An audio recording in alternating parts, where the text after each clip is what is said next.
The Instagram influencer, whose 100,000 strong following got wiped, says she called the police because it felt like I can't say that word on YouTube. But this isn't even a joke. She made a 4-minute video crying about this and uploaded it to YouTube. I recently just saw this article, and I have to be honest with you guys, I double-taked like 300 times. This is the most millennial thing I've seen of all 2019, which barely beats my friend's girlfriend not talking to my friend because he didn't listen to her podcast. So yeah, meet Jessie Taylor, an Instagram influencer that has more than 100,000 followers on Instagram. But she said trolls kept reporting it as spam, so it was taken down. So she decided to upload this video. Hey guys, so I'm in the middle of editing and my Instagram account got deleted. I'm trying to get it back. I'm calling everybody I can. I don't know why it's not working out for me. I'm in LA because of this. I'm in LA because I want to be on Instagram and I'm randomly just recording this to put this in the video. I am nothing without my following. I am nothing without my following. How can you be that shallow? I would think this is a parody if I didn't know for fact it wasn't. And when people try to hate on me and report me, I'm literally trying to be a better person. I want to say to everybody that's been reporting me, think twice because you're ruining my life. Oh boy, I feel like this is the worst response ever to people reporting her. Definitely when you realize she was taunting them just before uploading this video, as you see here. Yes, I sold my nude pictures of myself for 3 years. I still do that to this day. And guess what? It pays my bills. If you're not paying my bills, then you shouldn't have talked about me. I don't care if you're Jesus. I don't care who you are. I don't care if you got 10 million followers. I don't care if you got 20 million followers. I don't care if you got 0 followers. If you literally bring nothing to my table, don't come sit down and eat with me, first off. Honestly, it wasn't bad doing the sleeping for money thing because I was only doing it with high-end clients like professional soccer players and professional football players. Honestly, rappers do not pay you at all. If anything, they want it for free. Until this day, I can say that I've slept with one rapper and he's like my age. I mean, he's kind of falling off. Nobody really gives a fuck about him anymore. Oh, the irony. I mean, if you talk smack and make yourself a massive target, why are you surprised that you're suddenly the target? And guess what? That so-called rapper probably hasn't had a mental breakdown about losing his income on the internet. Also, he probably still has a really good income, even if he's falling off just because of royalties. And I just love how she has the audacity to say this rapper's irrelevant and falling off, and then she plugs her SoundCloud, which probably has like not even a fraction of what the following this rapper had. She has a SoundCloud? Apparently she's actually an artist. Oh. Yeah, the more you know. I mean, I guess this is what happens when you're all talk but can't even walk. Damn, sis, go off. I know, it kind of rhymed and stuff. It was pretty cool. Because I make all of my money online. All of it. I don't want to lose that. And I know people like to see me be down and be like them and be like the 90%ers, the people that work 9 to 5. That is not me. I am in LA to not be like that. I worked so hard to get to where I'm at. And for that to get taken from me is the worst feeling in the world. It literally sucks. Having people want to come after you for no reason, and it hurts. Well, then you should have valued your platform more and not gotten yourself into this position where it's taken away from you. And also, they're not coming after you for no reason. I mean, one moment you're over here talking smack, and then the other one you're suddenly the victim. Pick one. I don't think people understand that, this is my life. I am nothing. I was for God's sakes.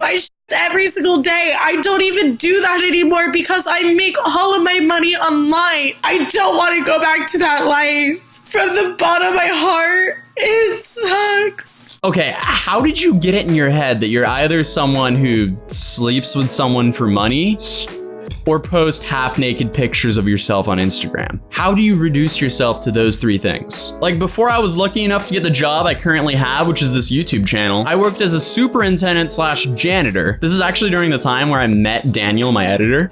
Yes, propose to me, Atozy. I can't see you. I need to look you in the eye, man. But guess what? I had to pick up cigarette butts, sweep sidewalks, just so I could afford to invest into myself, so I could afford a camera, a computer, and the basic things that I needed to create this YouTube channel. And guess what? I couldn't even make a good living off my YouTube channel until the fall of 2018, 4 years after I started uploading pretty regularly. That's when I was finally at a point where I was like, you know what? I can bring on my old friend Daniel as an editor to make my life easier and so I could be able to create more content at a higher quality more frequently. I rambled on way too much, but the point is, you're not entitled to anything. If you want something, make a plan, set goals, and work yourself there. there one goal at a time. And don't take shortcuts. Shortcuts burn bridges. Yeah, Rachel, you nasty white smelly fat.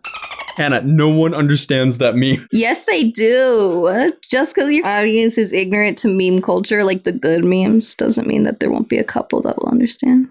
Okay, Hannah. But let's see the rest of this. None of you would last in my shoes. And I just got back from San Fran and drove 7 hours to try to get a verification just for my account to be deleted. Stop reporting me, bro. What some of you guys have to realize is I have no skills. I'm $20,000 in debt from school, from college, so I can't even go to college if I wanted to. I used to work at McDonald's before I did YouTube, Instagram, before I had 100,000 followers, before I had everything in my life. I was a loser. I don't believe that because you're acting like a loser right now. Her old self working at McDonald's, not selling her body so she could live this LA lifestyle, was most likely normal. I mean, it's cool to have humble beginnings, so I don't know why you don't own it. Because guess what? It gives people hope. Everyone doesn't start at the top. Very few people start at the top. So to just act like you belong there and you're entitled to be up on this LA lifestyle top, I mean, it's just false. It's fake and it's inaccurate. Not true. And she's out here driving 7 hours so she could walk into the Instagram offices and try to weasel her way to an Instagram verification mark. That's actually so funny. And yeah, no, and then she got banned. That's what really makes it funny. I mean, like,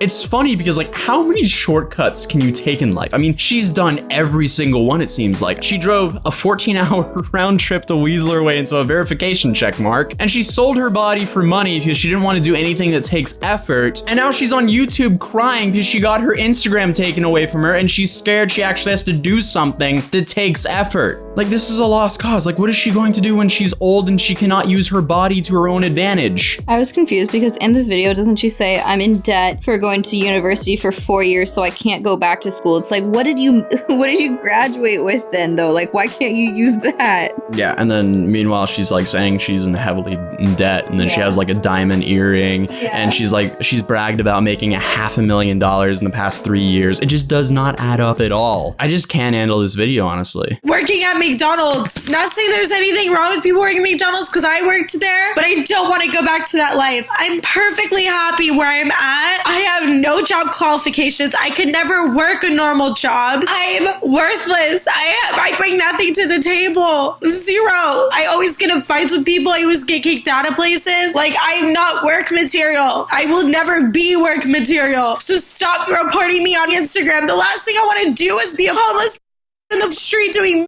That is the last thing I want to do, so stop trying to ruin my life, all the Ice Poseidon trolls out there. What do you even say to that? This is the most dramatic video I've seen all year. But she said in this article that the hate came from past controversies, but in reality, most of it stems from Ice Poseidon and Sam Pepper and the public arguments they had on stream, because she said a lot of messed up, racist stuff. And she was boasting over the fact that she made $500,000 over the past 3 years and claiming she was super rich. What does she do again? Oh, she makes music or something, right? She makes music, and then she posts her body on Instagram.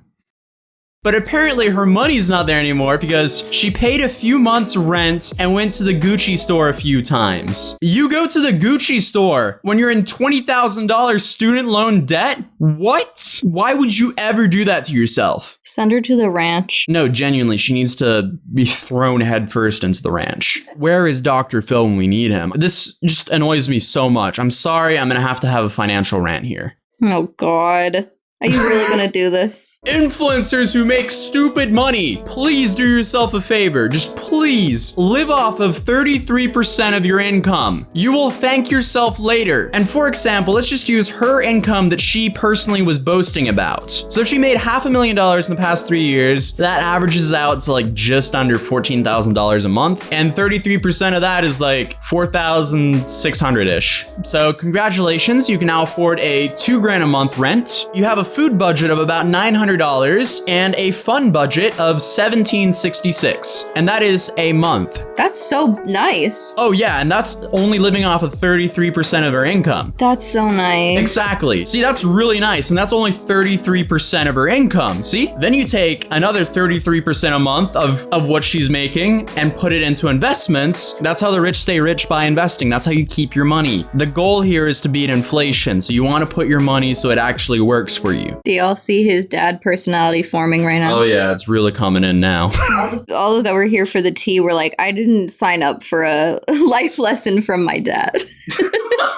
I'm doing this because I want to tell this to someone, because like not enough young people are investing for some weird reason. So yeah, I mean, like if she put $4,600 monthly into the S&P 500, which by the way, for the past 30 years have averaged to about like, I think it's a 6.7% return annually. That's what it's averaged the last 30 years. So when people are like, oh no, don't put it in the market, you're gonna lose all your money. No, just put it in a good index fund of the S&P 500 or something like that. Yes, some years you might lose money, but guess what? The good years will make up for it. Hence why it's averaged to 6.7% annual return in the last 30 years. So if she just saved 33% of her income for 10 years, she would have $815,000 after 10 years. That is if the market averaged at 6.7%. Lately, it's been doing a lot better than that. All right. Are we good? No. Okay. We're not good. She would have $2.37 million if she saved for 20 years. If she did that for 20 years, just put 33% of her income away for 20 years. And guess what would happen if she put 33% of her income away for 30 years? What?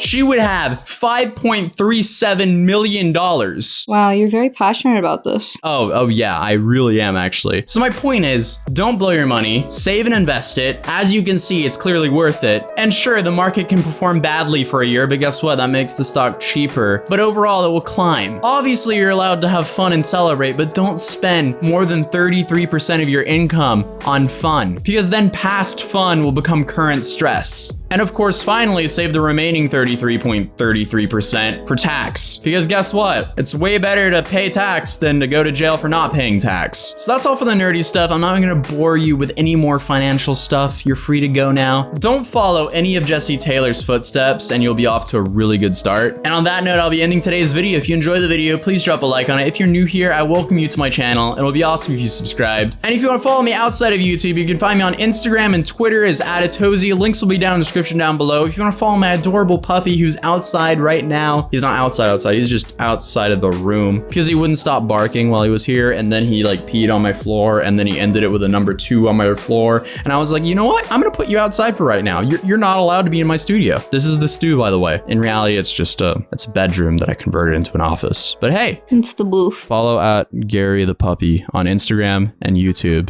Oh, and he's on TikTok. Oh yeah, he's on TikTok now. Links in the description down below. I'll see you guys in the next video. Peace. Heard you had a lot to say. Now you don't really talk too much though.